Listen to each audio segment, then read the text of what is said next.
Coaching को लेकर message आ रहे थे कि सर बैच शुरू कर दीजिए। तो चलो बैच शुरू करना या ना करना वो तो बाद की बात है। लेकिन पहले कोचिंग के पैटर्न को समझिए। फिर कोचिंग लीजिए या सेल्फ स्टडी कीजिए, है ना? फिर ये आपका अपना निर्णय है। मैं ये भी नहीं कहता कि मेरे से ही कोचिंग लीजिए और मैं ये भी नहीं कभी कहता किसी स्टूडेंट को कि कोचिंग लेना अनिवार्य है। देखिए कुछ चीज़ों को हम पहले ही क्लियर कर देते हैं, हर बैच में और हर स्टूडेंट के साथ, भले ही वो हमारे पास स्टूडेंट एडमिशन ले या ना लें। ऐसा कहीं भी नहीं लिखा है कि जो कोचिंग लेगा वो हर हाल में सिलेक्ट होगा और जो सिलेक्ट हुए हैं उनमें से सबने कोचिंग ली है। और कहीं आपको ऐसा भी देखने के लिए मिलेगा कि कुछ स्टूडेंट्स ने जो कोचिंग ली तो उसी के बाद उनका सिलेक्शन मतलब हुआ किसी भी जॉब में। तो सारी बातें क्या हैं, हमारी एजुकेशन सिस्टम से रिलेटेड है। चाहे आप इसे आलोचना कहिए या हमारे देश का कड़वा सत्य कहिए, लेकिन हमारे देश में शिक्षा भी अमीरों और गरीबों में बढ़ चुकी है। वो कौन किस बोर्ड से पढ़ा है, ये डिपेंड करता है। तो खैर इन चीज़ों के ऊपर हम ज़्यादा डिस्कस नहीं करेंगे, हम अपने पर्सनल पार्टनर के ऊपर आते हैं। तो वीडियो तो मैं रिकॉर्ड टीजीटी आर्ट्स कमीशन जो एचपी में होने जा रहा है, उसको केंद्र में रखकर कर रहा हूँ। लेकिन बाकी भी जो कॉम्पिटिटिव एग्ज़ाम हैं, चाहे जेवीटी कमीशन है, चाहे टीजीटी साइंस वालों का कमीशन है, उनके लिए भी 30% क्या है, जनरल अवेयरनेस, लैंग्वेज, इस तरह के उनको क्वेश्चन वहाँ पर देखने के लिए मिलेंगे।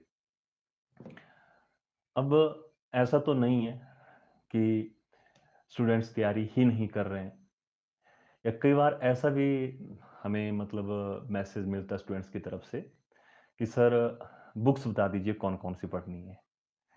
तो मेरे लिए इस क्वेश्चन का उत्तर देना मतलब बहुत मुश्किल हो जाता है क्योंकि कोई ऐसी किताब नहीं छपी है जिसका मैं नाम लूँ कि आप इसको पढ़ लीजिए और इससे सिलेक्शन आपका हो जाएगा। और आप सारे लोग बुद्धिजीवी लोग हैं, अनुभवी लोग हैं, लंबे समय से आप लोग तैयारी भी कर रहे होंगे, तो ऐसा तो नहीं है कि आपने कोई किताब नहीं पढ़ी होगी। हाँ, कौन-सी किताब न पढ़ें, इसके बारे में पहले स्पष्ट रूप से आपको बता देता हूँ। जैसे मान लीजिए अभी टीजीटी आर्ट्स का कमीशन होने जा रहा है और आप एक कंबाइंड बुक ले आए, तो उसे कभी मत पढ़िए। पटवारी की वैकेंसीज़ आएँगी, पटवारी के लिए कोई बुक छप गई, आप उसको पढ़ने लग गए, नहीं। आप किसी भी एग्ज़ाम की तैयारी कीजिए, चाहे वो सीडीएस हो, एनडीए हो, ईपीएफओ हो, सिविल सर्विसेज़ एग्ज़ाम हो, टीजीटी आर्ट्स हो, जेबीटी हो, पढ़ाई का एक क्रम रहता है। मेरी क्लासेस में मतलब सीधा ऐसा कभी नहीं मिलेगा कि मैं आया बोर्ड में लिखवाना, छपवाना शुरू कर दिया, नहीं। पहले थोड़ी-सी एक रूपरेखा जो होती है क्लास की, वो ज़रूरी होती है। अब आप अपने मन में विचार कीजिए कि कितने लोग ऐसे हैं, जो पढ़ाई ऐसे करते हैं कि चलो फॉर्म निकल गए हैं, जब एग्ज़ाम की डेट आएगी तब तैयारी करेंगे। या हो सकता है कि कोई स्टार्टिंग से तैयारी कर ही रहे होंगे। लेकिन मन किया कि आज हिमाचल जीके पढ़ लेते हैं। उठाई हिमाचल दर्पण और उसमें मनचाहा टॉपिक उठा लिया कि आज हमारा मन कर रहा है आर्ट एंड कल्चर पढ़ने का। फिर थोड़ी देर अच्छा लगा, उसके बाद लगा नहीं, नहीं ये बोरिंग है। अब कल से पढ़ाई शुरू करेंगे और कल हम सबसे पहले हिंदी पढ़ेंगे। हिंदी में अलंकार पढ़ेंगे। फिर 1-2 दिन वो पढ़े, फिर मन किया कि नहीं अब हम इंग्लिश में नरेशन का टॉपिक पढ़ लेंगे। आप मैसेज करते रहना, भले ऑनलाइन क्लास है, लेकिन फीलिंग ऑनलाइन और ऑफलाइन की बराबर ही हो जाती है मेरी क्लासेस में, अगर स्ट्रेंथ कम रहती है। हाँ, अगर ऐसा है, जैसे तनुजा जी का मैसेज है कि सर सही बात है, इस क्लास को बाद में फिर मैं पब्लिक भी कर दूँगा, लेकिन इसको मतलब फ़िलहाल अभी हम रिकॉर्ड कर लेते हैं। जो-जो भी आप लोगों के डाउट होंगे, वो इसी क्लास में हम क्लियर कर देंगे। अब इससे क्या होगा कि आपकी जो रणनीति है ना, वो रणनीति नहीं रह जाएगी। उल्टा आपको अपनी तैयारी में बिखराव दिखेगा और उससे फ्रस्ट्रेशन होगी और फ्रस्ट्रेशन का परिणाम ये होगा कि आप बीच में ही तैयारी छोड़ देंगे। या अगर मान लीजिए जैसे-तैसे उसको आगे धकेल भी दिया, तो फिर क्या होगा कि रिज़ल्ट बहुत बेहतरीन नहीं मिलेंगे। देखिए, मैं कोचिंग ज़रूर देता हूँ, अब जब मैं पब्लिक इस वीडियो को कर ही दूँगा, तो मैं बड़े सीधे और स्पष्ट शब्दों में कहूँ, तो मेरा ये मानना है कि एक अच्छी शिक्षा व्यवस्था में कोचिंग जैसी मतलब एक सुविधा सुविधा कहिए या कोचिंग का कंसेप्ट नहीं होना चाहिए। क्यों? आज आप अपने आप सोचो कि जितने भी कॉम्पिटिटिव एग्ज़ाम हो रहे हैं, हर कॉम्पिटिटिव एग्ज़ाम में यही लिखा जाता है कि 10th स्टैंडर्ड तक का मैथ्स, 10th स्टैंडर्ड तक का जो भी आपका एसएसटी है, यहाँ तक कि आईएएस के एग्ज़ाम में भी ऐसा कहा जाता है कि ओल्ड एनसीईआरटी खरीदिए।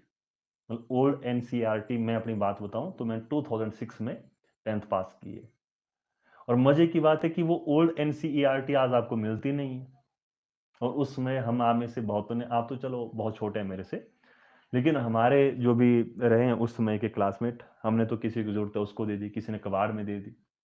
आज उसकी ज़ेरॉक्स आपको केवल अगर नॉर्थ इंडिया में बात करूँ मैं नज़दीक आपके लिए हिमाचल वालों के लिए, तो दिल्ली में मिलेगी। राजेंद्र नगर, करोल बाग, मुखर्जी नगर, अब तो नोएडा में भी मतलब दृष्टि शिफ्ट हो गया, तो नोएडा में भी मिल सकती है। अब उन एनसीईआरटी में ऐसा क्या है? उस एनसीईआरटी को पढ़कर ही तो हम आप सब आगे बढ़े, चाहे न्यू चाहे ओल्ड। मैं कह रहा हूँ, मैं ऐसे-ऐसे स्टूडेंट्स के साथ मिला, जिन्होंने कहा सर हिस्ट्री की विपिन चंद्रा पढ़ ली, स्पेक्ट्रम पढ़ ली, 5-5 किताबें एक-एक सब्जेक्ट की मान लीजिए किसी ने पढ़ ली, फिर भी क्वालीफाई नहीं हो रहा है।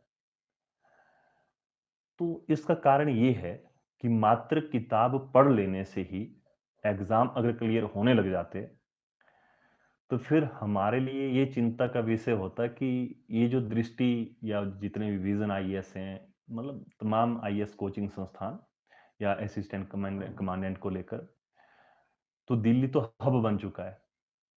अभी पिछले साल आपने ऐसा सुना था कि बाढ़ आई थी और कोचिंग सेंटर में स्टूडेंट्स की डेथ हुई और वहाँ एक प्रश्न और खड़ा हो जाता है कि केरला का स्टूडेंट जब दिल्ली में आकर मतलब कोचिंग ले रहा है और उसकी वहाँ पे डेथ हो गई उस फ्लड में, तो क्या केरला में ऑनलाइन क्लासेस नहीं मिल सकती थी उसको?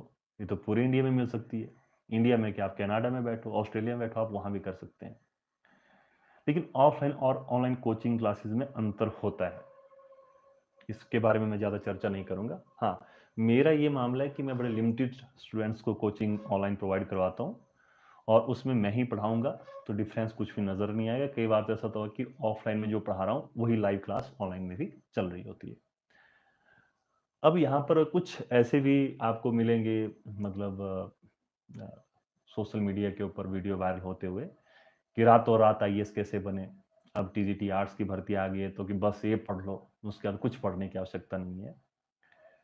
कोई भी एकेडमी इंडिया छोड़ो पूरे वर्ल्ड में आप कहीं भी चले जाएँगे, ऐसा दावा नहीं कर सकती कि आप रातों रात आईएएस कैसे बन सकते हैं। आईएएस तो चलो इंडिया की जो सिविल सर्विस है उसमें काउंट होती है। लेकिन ऐसा किसी के पास दावा करने का कोई मतलब अधिकार भी नहीं है। हाँ, कुछ सुपर 30 की तरह होते हैं, लिमिटेड एडमिशन लेते हैं और उनकी सिलेक्शन होना तय होता है ना? लेकिन सबके लिए ऐसा रूल नहीं चल सकता। तो पहले तो आप ये समझिए कि अगर टीजीटी आर्ट्स की आप तैयारी कर रहे हैं, तो आपको विषय कौन-कौन से पढ़ने हैं। जो विषय मैं आपको बोल रहा हूँ अभी जैसे मैंने हिस्ट्री बोला, तो हिस्ट्री में फिर अपने आप इंक्लूड हो जाएगा कि आपको हिमाचल की हिस्ट्री भी पढ़ना पड़ेगी। अब यदि आप किसी भी कॉम्पिटिटिव एग्ज़ाम की तैयारी कर रहे हैं, तो सबसे पहले मैं कह रहा हूँ कि वर्ल्ड हिस्ट्री को पढ़िए और जो हमारे यहाँ पे हिमाचल में एग्ज़ाम होते हैं ना, किसी के सिलेबस में भी नहीं लिखा होता है कि आप वर्ल्ड हिस्ट्री पढ़िए। लेकिन जब तक आपकी वर्ल्ड हिस्ट्री क्लियर नहीं होगी, तब तक आप न तो करंट अफेयर्स को जान पाएँगे अच्छे से, ना ही आप मॉडर्न हिस्ट्री को अच्छे से जान पाएँगे। अब फॉर एग्ज़ाम्पल आप करंट अफेयर्स में आजकल पढ़ रहे हैं कि रसिया यूक्रेन वॉर, ये कब से चली हुई है और उसके साथ एक शब्द आ रहा है चर्चा में नाटो। तो आज नाटो क्या बन गया? Current affairs. लेकिन क्या जो अभी घट रहा है, कुछ पूछते हैं कि सर कब तक का करंट अफेयर्स पढ़े? 6 महीने का पढ़े, 1 साल का पढ़े? करंट अफेयर्स का मतलब करंट अफेयर्स ही है, ये कोई अलग विषय नहीं है। कुछ ऐसे मुद्दे, जैसे अभी मैं आपको सीएए के बारे में पढ़ाऊँगा। तो जहाँ हम बात कर रहे थे करंट अफेयर्स में, किसके लिए? नाटो के लिए। तो जब आप अंतर्राष्ट्रीय राजनीति को समझेंगे, तो नाटो का जब गठन होता है, नाटो के साथ ही आपको वारसा भी एक शब्द मिलेगा जो आज चर्चा में नहीं है। लेकिन नाटो और वारसा बने क्यों? इन सब चीज़ों को समझने के लिए आपको जो एक वर्ल्ड हिस्ट्री है, उसको स्टार्टिंग से पढ़ना पड़ेगा। स्टार्टिंग का मतलब ये नहीं कि बिल्कुल स्टार्टिंग से, तब तो खत्म ही नहीं होगा। प्रबोधन काल एक टॉपिक आता है और उसके बाद पुनर्जागरण। तो उन चीज़ों को आपको जानना बहुत ज़रूरी हो जाता है। फिर उसके बाद आपको समझ ये आएगा कि आज रसिया और यूक्रेन में वॉर क्यों हो रही है। और 2022 के बैच में जहाँ तक मुझे याद है, मैंने जेबीटी का बैच लिया था 15 फरवरी को, और उस बैच में तनुजा जी भी शामिल थे। तो मैंने उस टाइम कहा था कि इससे क्वेश्चन पड़ेगा, और तब से लेके अब तक क्वेश्चन पढ़ते ही आ रहे हैं। इस वर्ष के सिविल सर्विसेज के एग्जाम में एक क्वेश्चन पड़ा था, उसी से नाटो से। इस बार का पुलिस कांस्टेबल का एग्जाम, उसमें भी नाटो से क्वेश्चन पड़ा हुआ है। तो लोअर से लेके अपर तक। अब जैसे सस्टेन डेवलपमेंट गोल है, 2030 तक रखा हुआ टारगेट, तो ये तब तक करंट अफेयर्स है, उसके बाद भी करंट अफेयर्स रहेंगे। तो करंट अफेयर्स एक होता है फैक्चुअल, जैसे सबसे ऊंचा पुल, अभी हाल ही में कोई सुरंग बन गई, तो वो तो फैक्चुअल है, उसको आप पढ़ लो। एक होता है कंसेप्चुअल। जब तक आप कंसेप्चुअल करंट अफेयर्स को पढ़ना नहीं सीखेंगे, तब तक आपका एग्जाम क्लियर नहीं होगा। अभी मैं पुलिस वालों का एक पेपर भी डिस्कस करूंगा, ठीक है, मतलब इस वर्ष का, पिछले तो नहीं कर पाऊंगा लेकिन एक डिस्कस कर दूंगा। वहां आप समझ पाएंगे कि क्वेश्चन जैसे दर्रे को लेकर पूछा गया है, क्लास में पहले ही कह दिया था कि अशोक जी का मैसेज है कि सर मैसेज नहीं जा रहे चैट में। हो सकता है आपने प्राइवेसी वगैरह लगाई होगी, कोई दिक्कत नहीं, आप ऐसे ही क्लास समझिए, फिर बाद में कोई डाउट होगा तो आप मेरे से सर पे कर सकते हैं क्लियर। तो हम डिस्कशन कर रहे थे। अब जो आज के समय में पेपर आ रहे हैं ना, खाली किताबें पढ़ने से मामला नहीं बनेगा। इस चीज को समझिए। क्यों? क्योंकि किताब का एक एडिशन होता है, और वो एडिशन छप गया मान लीजिए कि इस वर्ष। अब जो चीजें घट रही हैं वर्तमान में, जैसे अंतर्राष्ट्रीय राजनीति में, तो उसको इतने जल्दी कैसे अपडेट कर पाएंगे? कोई अमेंडमेंट हो रहा है तो उसको कैसे अपडेट कर लेंगे? लेकिन अगर आप इस चीज को मतलब सुनते आए हैं कि न्यूज़पेपर पढ़ो, और न्यूज़पेपर पढ़ने से सिलेक्शन हो जाती है, करंट अफेयर्स पढ़ने के लिए क्या करो? न्यूज़पेपर पढ़ो।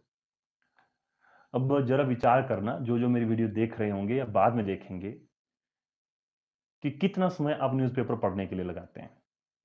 मैंने कुछ स्टूडेंट से बात की, तो कोई कहे सर 1 घंटा, कोई कहे 1.5 घंटा। कुछ तो ऐसे भी मैंने मतलब स्टूडेंट देखे, उन्होंने कहा सर हम तो अंडरलाइन करते हैं, इसको न्यूज़पेपर पढ़ना नहीं बोलते, इसको कहते हैं समय की बर्बादी। तो चलो, कुछ क्लासेस में उसकी बनाऊंगा कि न्यूज़पेपर को कैसे पढ़ें।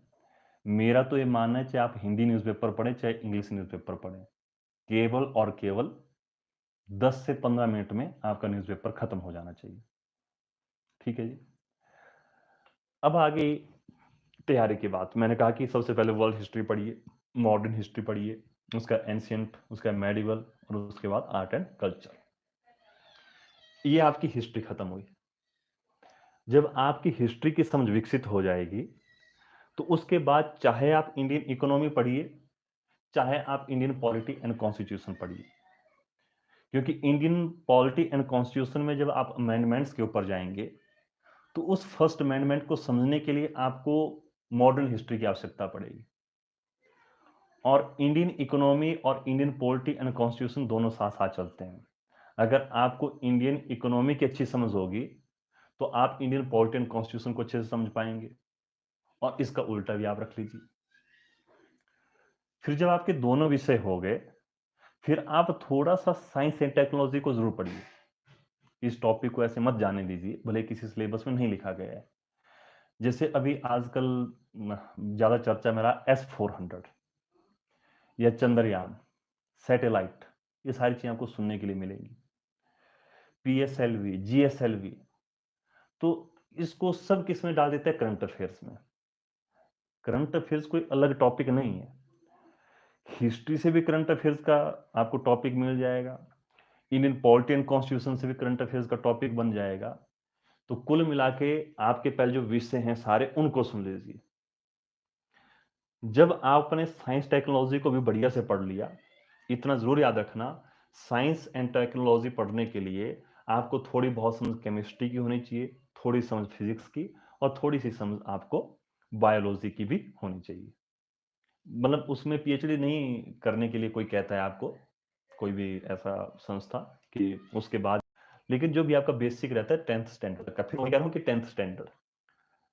अब जब आपने साइंस एंड टेक्नोलॉजी पढ़ ली, आपको एक विषय और पढ़ना आवश्यक हो जाता है और वो है आपका फिर इंटरनल सिक्योरिटी और इंटरनल सिक्योरिटी के साथ इंटरनेशनल रिलेशंस। जैसे अगर मैं ऐसा कहूँ कि मैती और कुकी समुदाय के बारे में थोड़ा-सा बताइए, तो शायद आप नहीं बता पाएँ या कोई किताब ऐसा छापेगी भी नहीं, ना तो हिस्ट्री की किताब में मिलेगा, ना तो पॉलिटी की किताब में मिलेगा। फिर कहाँ से पढ़ा है? जबकि आपको चर्चा में मिलता है ऐसा मैती, कुकी समुदाय। अब ये निकला आपका इंटरनल सिक्योरिटी से। अब यहीं से एक शब्दावली आती है, इनर परमिट लाइन, आईपीएल जिसे कहते हैं। अब इनर परमिट लाइन के बारे में भी आपको थोड़ा जिक्र हो सकता है कि पॉलिटी में मिल जाए, लेकिन ज़्यादा आपको पढ़ने के लिए कहाँ मिलेगा? इंटरनल सिक्योरिटी में। अब मैं टॉपिक को घुमा रहा हूँ। अब इसी इनर परमिट लाइन को मैं जोड़ दूँगा सीएए के साथ, सिटीज़नशिप अमेंडमेंट एक्ट के साथ।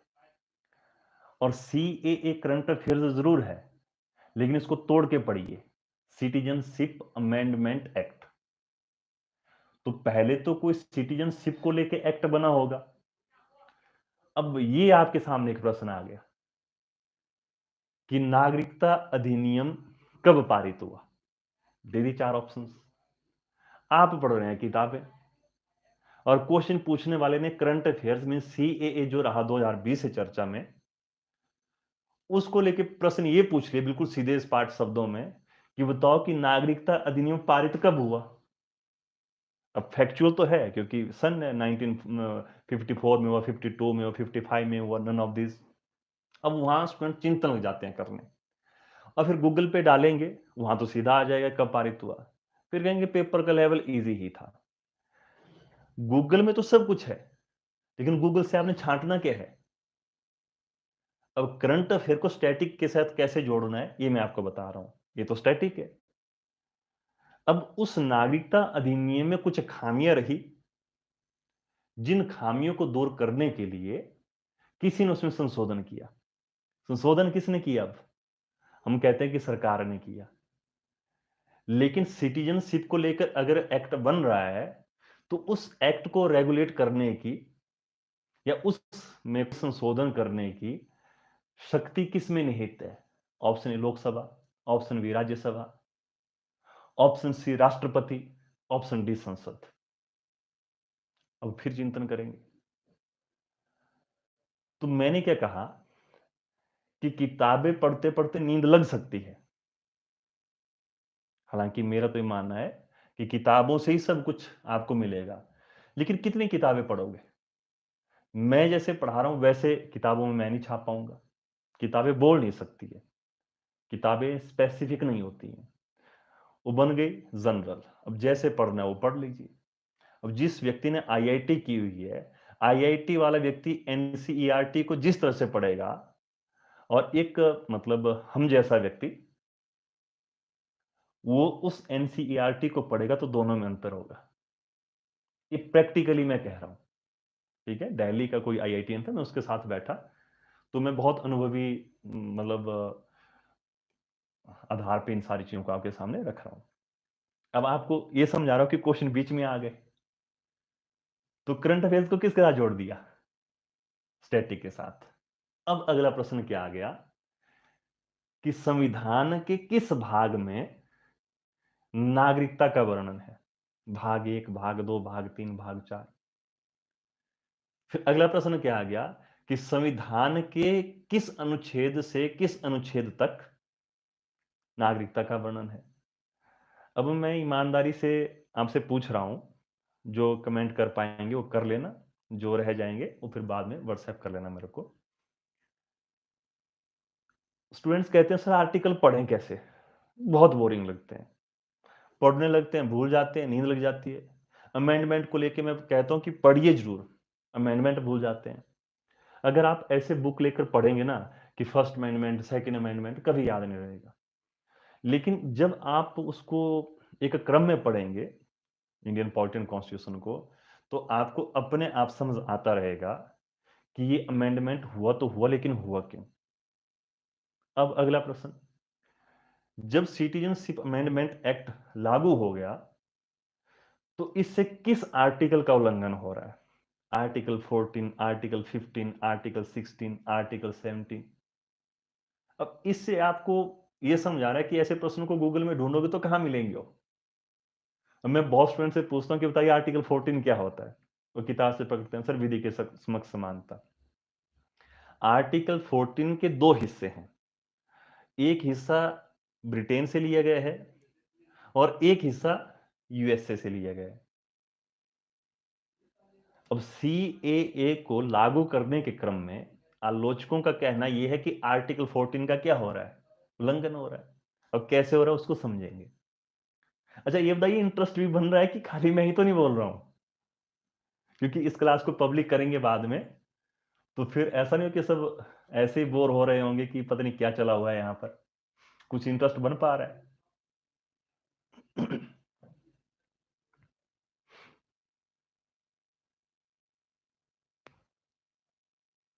ठीक है। अच्छा, अब समझिए, किसी से कभी पूछ के देख लेना कि बताइए फंडामेंटल राइट्स हमारे मतलब कॉन्स्टिट्यूशन में किस आर्टिकल से शुरू होते हैं। मैंने प्रैक्टिकली ऐसा चेक किया। आर्टिकल 12 को तो छोड़ ही देते हैं, आर्टिकल 13 को छोड़ देते हैं, सीधा कहते हैं कि आर्टिकल 14 से है वर्णन। और आर्टिकल 14 से तो वर्णन आप ठीक कर रहे हैं, लेकिन इस चीज को समझो कि फंडामेंटल राइट्स हैं क्या। अगर वो अधिकार है तो किसके विरुद्ध प्राप्त है? वो राज्य के विरुद्ध प्राप्त है, स्टेट। स्टेट का मतलब न तो हिमाचल है, न आपका यूपी, न तो बिहार। स्टेट की परिभाषा हमारे कॉन्स्टिट्यूशन में अलग अलग आर्टिकल्स में दी गई है। अब ये आपके सामने फिर एक प्रश्न आ गया। मुझे प्रश्न पूछना हो तो मैं तो ऐसे प्रश्न पूछूंगा। एक सीए को मैंने शुरू किया और सीए से देखो कितने क्वेश्चन निकल कर आ रहे हैं। मैं ये पूछूंगा कि हमारे संविधान में, इंडियन कॉन्स्टिट्यूशन में निम्नलिखित में से किस किस आर्टिकल में राज्य शब्द का वर्णन आता है? क्योंकि मौलिक अधिकार किसके विरुद्ध प्राप्त है? राज्य के। लेकिन राज्य है क्या? वहां कहीं नहीं लिखा हुआ देश, कंट्री, कुछ भी नहीं लिखा हुआ, राज्य। अब राज्य की परिभाषा को समझना है तो कॉन्स्टिट्यूशन में लिखा कि आर्टिकल 12 बताएगा कि राज्य की परिभाषा क्या है। और स्टूडेंट्स उस आर्टिकल 12 को ही गायब कर देते हैं। और कुछ स्टूडेंट्स मैंने देखे कि वो खाली आर्टिकल पढ़ते हैं, लेकिन वो फंडामेंटल राइट्स वाले आर्टिकल पढ़ लेते हैं। ज्यादा से ज्यादा मतलब फंडामेंटल ड्यूटीज पढ़ ली, डीपीएसपी पढ़ लिए, बस हो गया। जिसके बाद तो चीजें बोरिंग नहीं है, चीजें इंटरेस्टिंग है। लेकिन पहली बात कि सीखने की प्यास, और दूसरा सिखाने वाले की ईमानदारी। मैंने अलग अलग विषयों को दिल्ली में जाकर अलग अलग टीचरों से पढ़ा हुआ है। अगर सीखने वाले की प्यास गजब की है और सिखाने वाला टीचर अगर सही नहीं है, तो फिर क्या होता है, फ्रस्ट्रेशन होती है। और उस फ्रस्ट्रेशन के चक्कर में फिर स्टूडेंट क्या सोचता है कि नहीं, मेरे से तो नहीं हो पाएगा।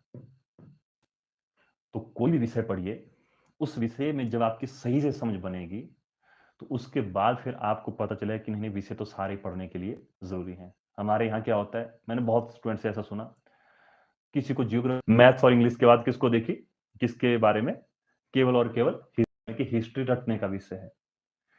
हिस्ट्री का मतलब नेम, डेट, डाटा को याद करना नहीं है।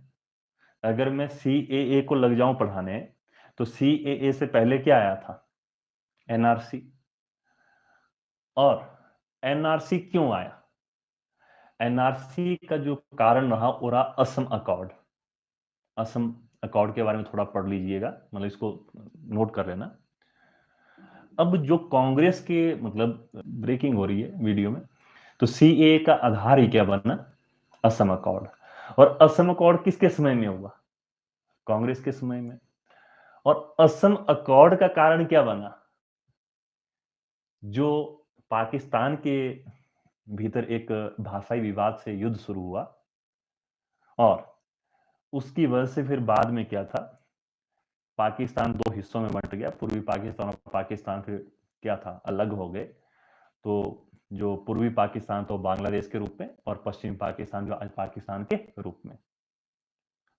और उसको मतलब अगर थोड़ा-सा आप गहराई में जाकर देखें,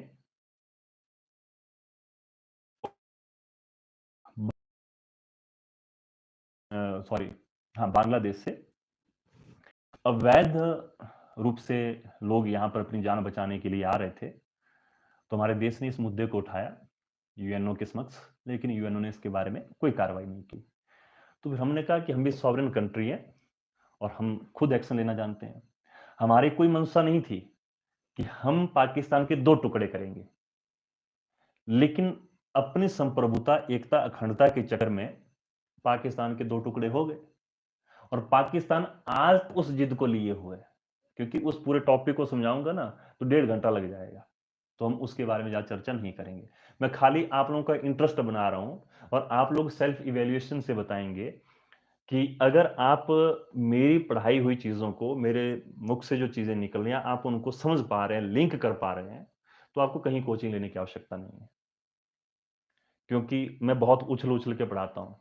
कभी मैं इंटरनेशनल रिलेशन के ऊपर चला जाऊँगा, कभी इंटरनल सिक्योरिटी के ऊपर चला जाऊँगा, कभी हिस्ट्री पे चला जाऊँगा, कभी नेपोलिटन कॉन्स्टिट्यूशन पर। तो ये आपका एक कारण रहा और उसके बाद फिर आगे चल के जो भी अभी आपको भारत-पाकिस्तान के बीच में थोड़ी-थोड़ी मिल रही है तनाव वाली स्थिति, उसका कारण क्या था वो भी फिर धीरे आप इन चीज़ों को समझेंगे। तो इतने विषय आपको पढ़ने के लिए हैं। इसके बाद लैंग्वेज इंग्लिश और हिंदी वो कंपल्सरी है और साइकोलॉजी है, वो तो आपको पढ़नी ही है ना? अब आपके टीचरों ने अगर बीएड में अच्छा पढ़ाया होगा, तो साइकोलॉजी के आपके नंबर कहीं नहीं जाएँगे, लैंग्वेजेज़ के नंबर कहीं नहीं जाएँगे। अब सीए के बारे में मैंने थोड़ी-सी आपसे बात की, तो अपने आप आपने थोड़ा-सा किया होगा माइंड में मतलब याद करने का प्रयास कि नागरिकता अधिनियम कब पारित हुआ? तो नागरिकता अधिनियम हुआ 1955 में, ठीक है? अब ऐसी छोटी-छोटी चीज़ें बोल रहे होते हैं हम और वही सीधा क्वेश्चन कॉपी पेस्ट हो जाते हैं। अब यहाँ से 2 चीज़ें आप समझना, ये बुक में मिल जाएगी आपको। लुसेंट की एक बहुत छोटी-सी किताब आती है मतलब नॉर्थ इंडिया में तो हर जगह वो पढ़ी और पढ़ाई जाती है और आप लोगों ने उसको पढ़ लेना है। उसमें भी लिखा हो कि भारत में नागरिकता प्राप्त करने के तरीके कितने हैं और नागरिकता को छोड़ना होगा या नागरिकता से वंचित करना होगा किसी को, तो उसके तरीके कितने हैं। तो यहां तक समझ आया टॉपिक या नहीं आया? क्लियर है मामला? चलिए, बाकी उषा जी भी होंगे शायद इसमें, तो बताते रहना थोड़ा समझ आ रहा है कि नहीं आ रहा है। अब देखिए, अभी हाल ही में सीएए के तहत नागरिकता दी गई। कितने लोगों को दी गई? क्योंकि सबसे पहली बार दी गई। कितने लोगों को दी गई? ये प्रश्न पूछा जा सकता है। जब गूगल पे सर्च करेंगे तो मिल ही जाएगा। लेकिन ऐसा सोचा थोड़ा ना किसी ने कि ये भी प्रश्न बन सकता है। अब सीएए सिटीजनशिप अमेंडमेंट एक्ट पूरे भारत में लागू है। क्या ये कथन सही है या गलत है? जब प्रश्न आपके समक्ष इस तरह से होंगे कि निम्नलिखित कथनों पर विचार कीजिए, लिखूंगा ना तो समय चला जाएगा, इसलिए ऐसे ही समझना आप। पहला कथन क्या दिया? सी सी ए ए पूर्ण भारत में लागू होगा, ठीक है। दूसरा, सीएए के तहत केवल पाकिस्तान और बांग्लादेश में रहने वाले हिंदू अल्पसंख्यकों को ही नागरिकता अर्जन का अधिकार है। दो, तीसरा, सीएए के तहत हिंदू, मुस्लिम, सिख, ईसाई, जैन, पारसी समुदाय से संबंधित पाकिस्तान में रह रहे अल्पसंख्यकों को नागरिकता प्राप्त करने का अधिकार दिया गया है। चौथा, सीएए के तहत नागरिकता अर्जन के लिए 11 वर्ष की अवधि को घटाकर 5 वर्ष कर दिया गया है। अब जब ऐसे प्रश्नों को आप पढ़ेंगे ना, कुछ समझ नहीं आया कि क्या पूछ रहा है, कैसा देशीयकरण। अब अगला और ऑप्शन दे सकते हैं। सीएए के तहत निम्नलिखित में से किन धर्म के लोगों को नागरिकता अर्जन का अधिकार है? दे दिए 4। फिर 4 और ऑप्शन देखिए, किस देश के लोगों को नागरिकता प्राप्त करने का अधिकार है? इतने सारे क्वेश्चन तो बन गए। तो थोड़ा लिखवा दूं आप लोगों को इस बारे में क्वेश्चन।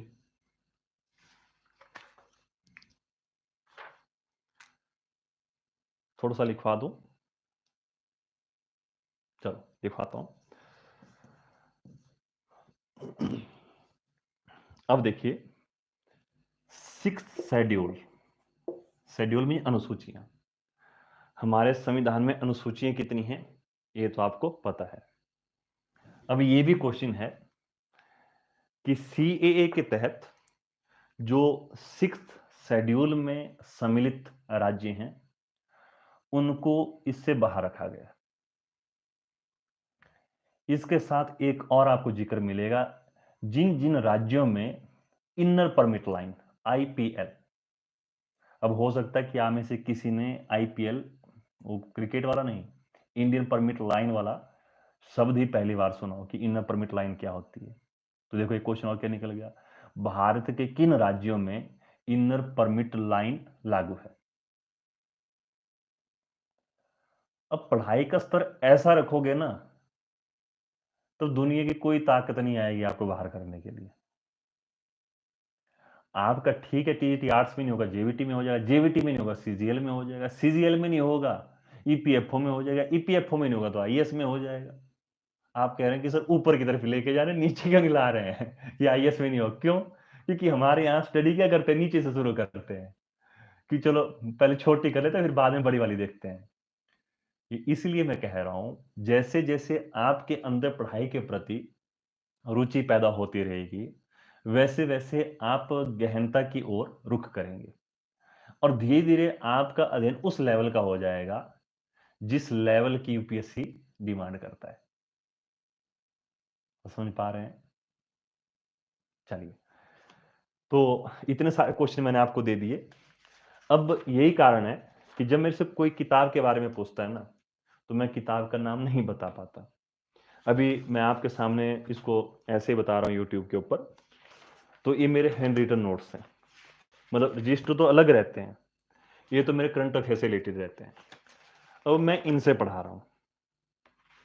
अब अगर आप में है इतनी मतलब थोड़ी सी लगन और आप मेहनत कर सकते हैं तो ऐसे पढ़ाई कीजिए। जैसे दिन में कॉल आई थी कि सर आपने वीडियो डाली है कि यूट्यूब के ऊपर हिमाचल के करंट अफेयर्स को लेके, वो कहाँ से डाली है? क्योंकि पूरा हिमाचल दर्पण में तो वो नहीं मिलेगा मामला कंटेंट वाला। तो पहली बात यही मैं आपको समझा रहा हूं कि किताबों के पीछे मत भागिए, आप टॉपिक पकड़िए और ऐसे सीक्वेंस में स्टडी करना। जब तक आपकी वर्ल्ड हिस्ट्री खत्म नहीं होगी, मॉडर्न हिस्ट्री पढ़ना ही मत। और मॉडर्न हिस्ट्री खत्म नहीं होगी तो तब तक तो आप इंडियन पॉलिटी एंड कॉन्स्टिट्यूशन को मत पढ़ना। ये मेरी मतलब अपनी तरफ से आपको राय है। अच्छा, इसके बीच में थोड़ा डिस्कशन और कर लो कि बैच हमारे यहाँ सामान्यतः कोचिंग का जो एक बना हुआ पैटर्न, 2 महीने 3 महीने इतने में कोचिंग हो जाती है। और अब तो बहुत बड़े बड़े नामी लोग भी कहते हैं कि 2 महीने में हम आईएएस प्री क्लियर करवा देंगे। अब हो सकता है कि उनके पास ऐसा टैलेंट हो। तो मैं तो अपने स्टूडेंट्स को भी कहता हूँ कि किसी को तैयारी करनी हो, एक कोई तनु जैन करके है, आईएएस तो कभी लगी नहीं लेकिन उनके नाम के साथ आईएएस लगा दिया होता है ना, आईएएस नहीं थे वो। तो उन्होंने एक वीडियो डाली है कि रातों रात तो नहीं लिखा लेकिन 2 महीने में प्रीलिम्स क्लियर, और गारंटी के साथ कह रहे हैं। तो ये मैं हर स्टूडेंट को कहूंगा, आप चाहे टीजीटी आर्ट्स की तैयारी करो, टीजीटी साइंस की तैयारी करो, पटवारी की करो, पुलिस कांस्टेबल की करो, अगर आप पढ़ाई करने के बाद टेस्ट सीरीज नहीं कर रहे हैं ना, तो फिर वो पढ़ाई ज़्यादा फ़ायदेमंद आपकी नज़र नहीं आएगी। टेस्ट सीरीज का भी यहाँ एक अलग ही पैटर्न चला हुआ है। ऑनलाइन परचेज़ कर ली, ओएमआर शीट बहुत कम लेते हैं। पेन लिया, पेन लेके क्वेश्चन नंबर 1 का दूसरा ठीक लग रहा है, 2 लिख लिया, फिर तीसरे का बी लग रहा है तो बी लिख दिया और हो गई टेस्ट सीरीज। गलत है। कुछ तो इतने उच्च कोटि के विद्वान होते हैं, वो टेस्ट सीरीज को ऐसे सामने रखते हैं, पहले का बी होगा, दूसरे का सी होगा, तीसरे का ए होगा, होगी। चौथे का बी और सी में से एक होगा, पर बी और सी में कन्फ्यूजन है, देखेंगे इसको बाद में करेंगे। वो ऐसे टेस्ट सीरीज को सॉल्व करते हैं। फिर बाद में आंसर की मैच करेंगे, हाँ, चौथे का बी, मैं बी ही करना या करने वाली थी, जबकि उस समय द्वंद्व चला था कि बी या सी। और कुछ तो इस लेवल को भी क्रॉस कर जाते हैं, वो इतनी गजब की टेस्ट सीरीज करते हैं कि जैसे आप मान लीजिए आईएएस की टेस्ट सीरीज खरीद रहे हैं, अगर आप ऑफलाइन क्लासेस में करेंगे तो पूरा वही पेपर रहेगा जैसे एग्जामिनेशन हॉल में होता है कि पेपर मिला, फिर आपको पेपर उतने टाइम में अटेम्प्ट करना है, फिर पेपर लिया, फिर टीचर आंसर की देगा, फिर 2-3 दिन बाद आपको समझाएगा, तो वैसे। लेकिन ये जो सबसे टॉप वाला वर्ग है, ये क्या करता है कि फोटो स्टेट ले लेता है। उसमें शुरुआत में 100 क्वेश्चन लिखे होते हैं, बाद में उन सबके उत्तर लिखे होते हैं और उसका फिर एक्सप्लेनेशन। तो क्या करते हैं, पहले का सी होगा, फिर देख लिया पहले का सी है कि बी है, फिर देख लिया सी है, उधर दिख गया दूसरे का बी है, फिर दूसरे को पढ़ा, हाँ मेरे को उसका बी ही लग रहा था। तो इसको टेस्ट सीरीज करना नहीं कहते हैं, इसको कहते हैं मजाक। अगर आप टेस्ट सीरीज कर रहे हैं तो पहली बात ऑफलाइन कीजिए।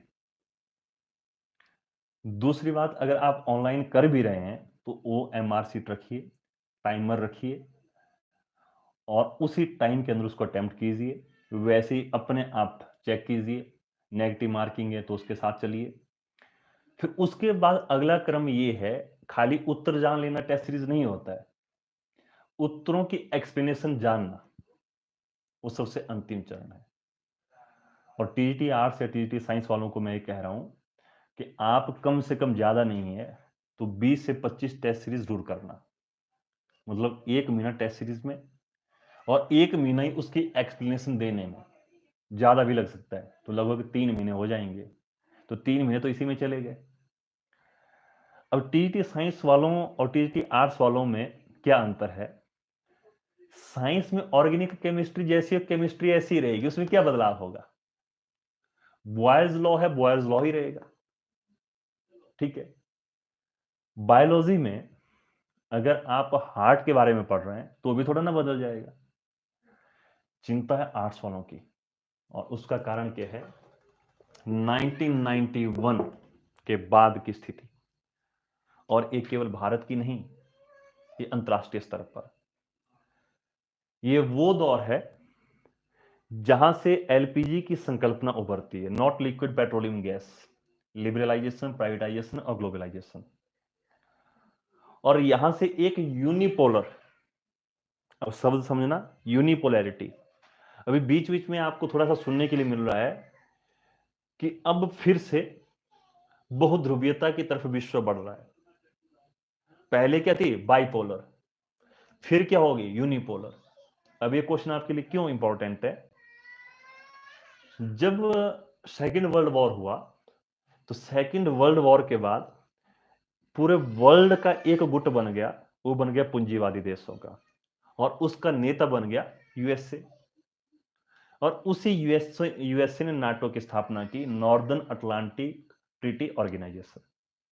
और जब नाटो चर्चा में है तो आज आप मैप में नॉर्दर्न अटलांटिक को देख लीजिए, या अटलांटिक को ही देख लो, नॉर्दर्न अपने आप में मिल जाएगा आपको। और अटलांटिक है तो समझ ही पा रहे होंगे आप लोग। और उसी समय यूएसएसआर, जो एक साम्यवादी विचारधारा के साथ आगे चल रहा था, उस यूएसएसआर ने पूंजीवाद के अंगेंस्ट अपना एक अलग संगठन बना लिया,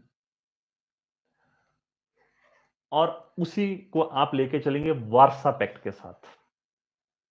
अब क्वेश्चन क्या बना?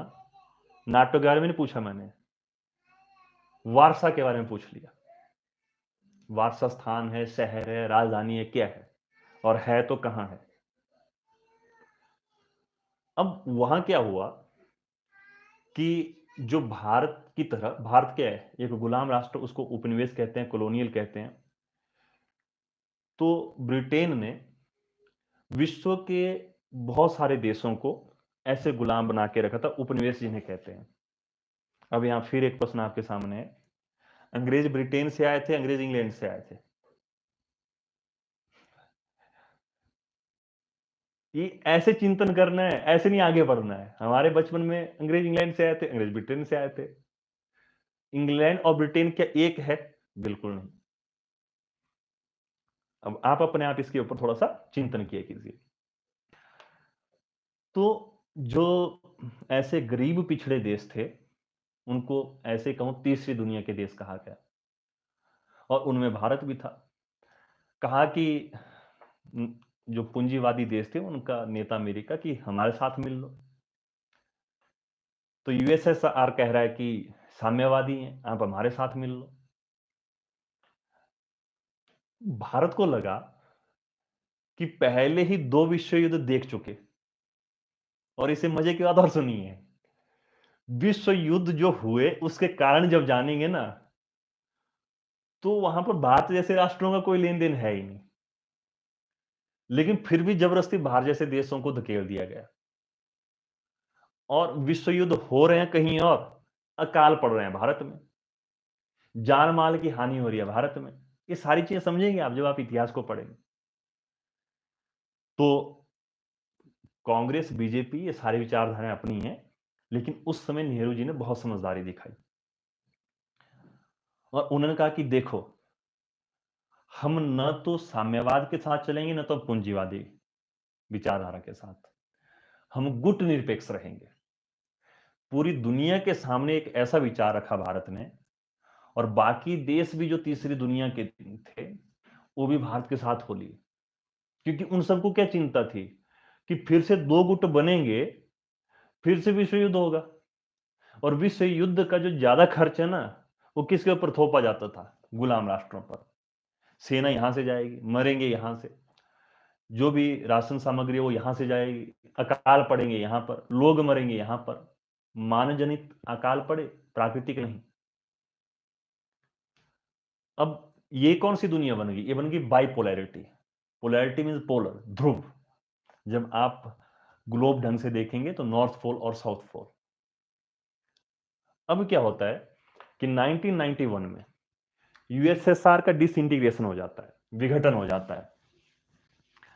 अब जब यूएसएसआर का ही डिसइंटीग्रेशन हो गया, तो दुनिया के देशों ने यह सोचा कि जो देश खुद ही साम्यवादी विचारधारा के साथ आगे चलकर खुद को नहीं बचा पाया, तो हम साम्यवाद की विचारधारा के साथ आगे चलकर क्या कर पाएंगे?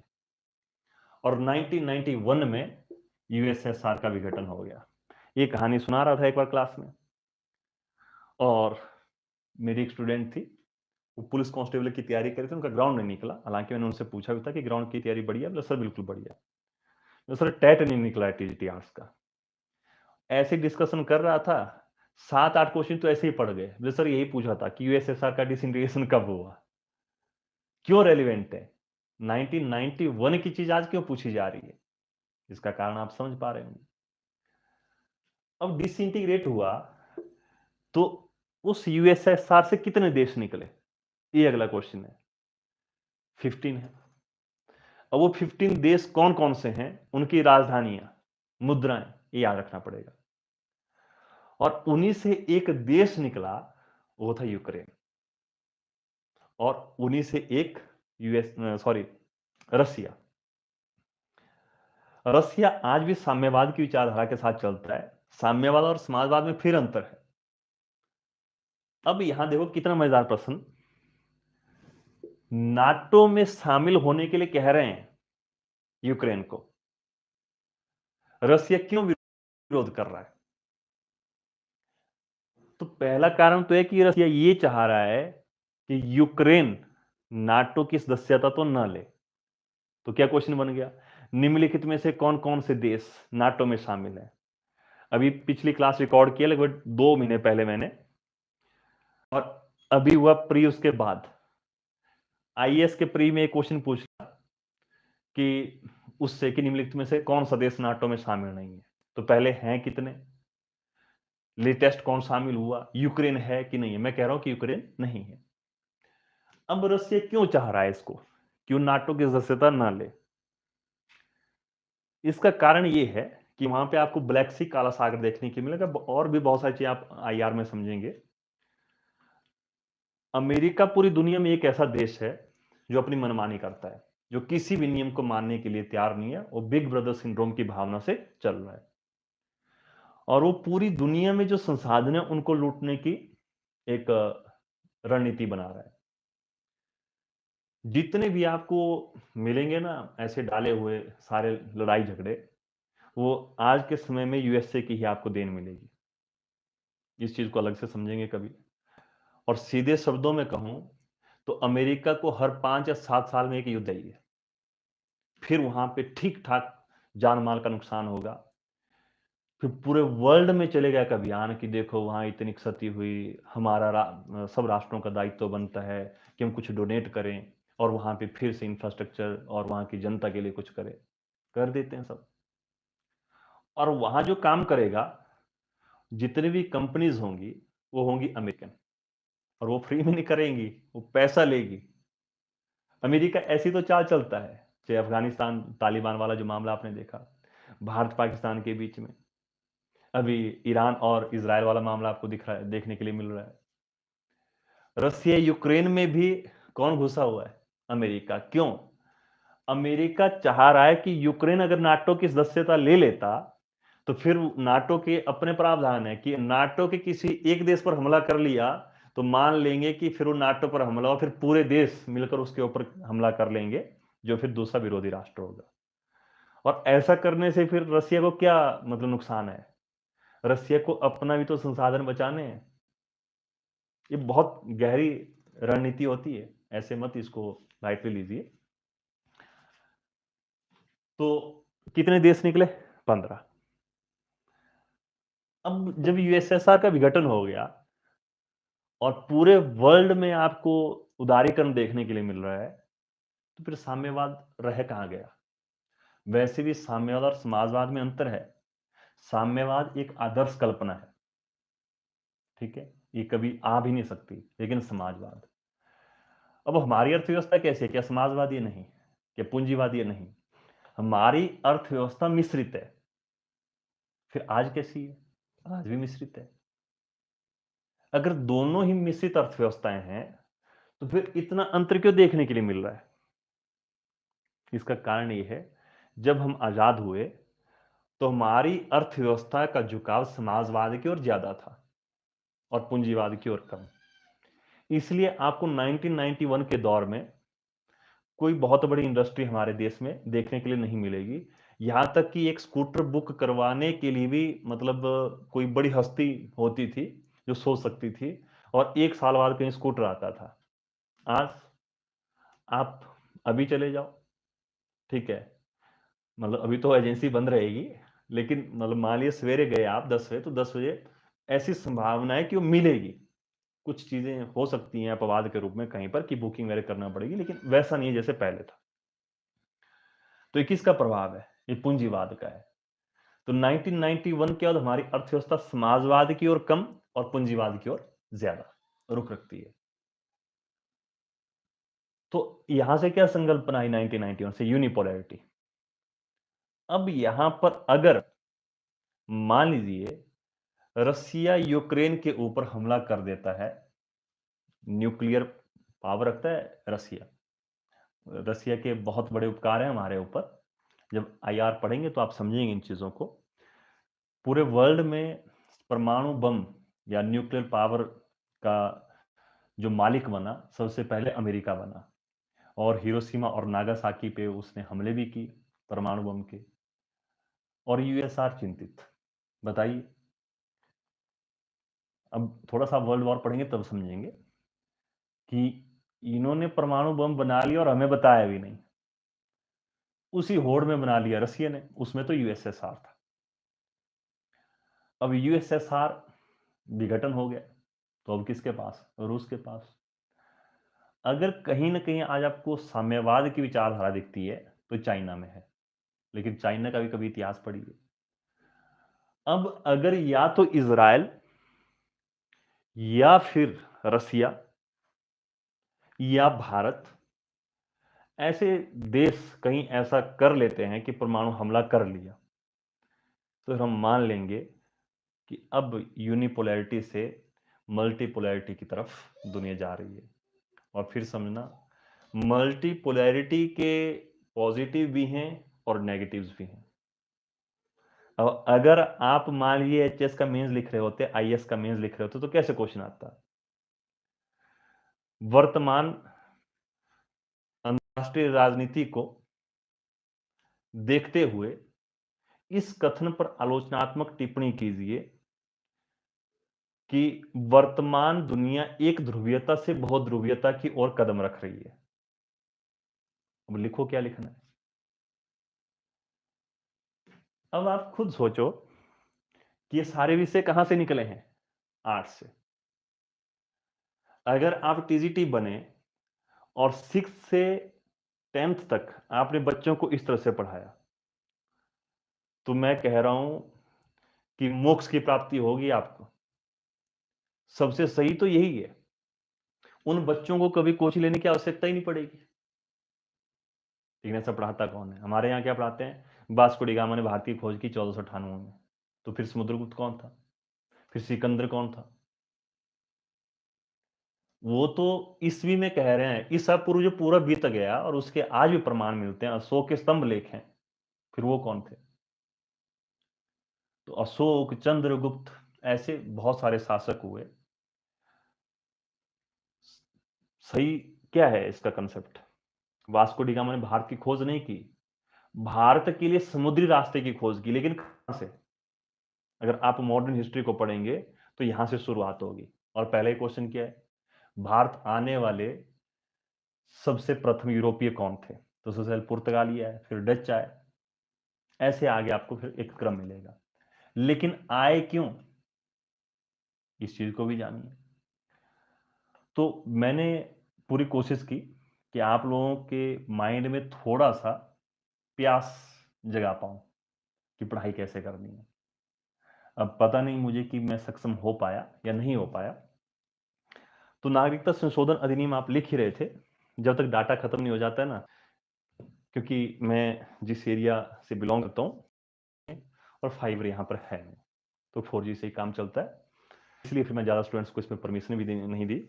जब पब्लिक करूंगा तो फिर सब देख सकते हैं, ऐसे वीडियो ब्लर हो जाते थे। तो नागरिकता संशोधन अधिनियम जो 2019 है, उसका हेडिंग डालिए और उसके बाद लिखिए थोड़ा सा। देखिए, भारत में नागरिकता से संबंधित, भारत में नागरिकता से संबंधित सभी अधिनियमों, सभी अधिनियमों और नियमों की उत्पत्ति का, और नियमों की उत्पत्ति का मूल संविधान का भाग 2, संविधान का भाग 2, ब्रैकेट में लिखना आर्टिकल 5 से आर्टिकल 11। तो जो प्रश्न पूछा था उसका उत्तर यहां मिलेगा, ब्रैकेट क्लोज है। फिर अगला लिखना, संविधान के अंतर्गत ही, संविधान के अंतर्गत ही नागरिकता को, नागरिकता को विनियमित, विनियमित करने का अधिकार संसद को दिया गया है। अंडरलाइन कीजिए, संसद को दिया गया है।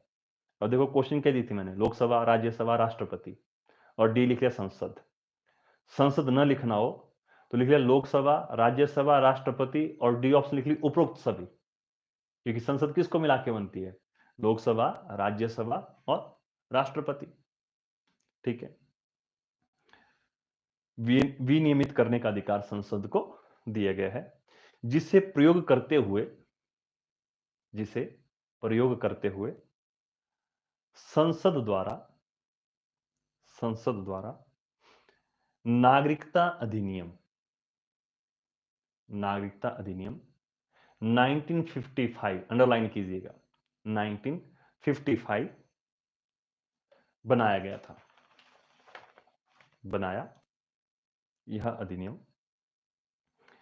भारतीय नागरिकता यह अधिनियम भारतीय नागरिकता ग्रहण करने से संबंधित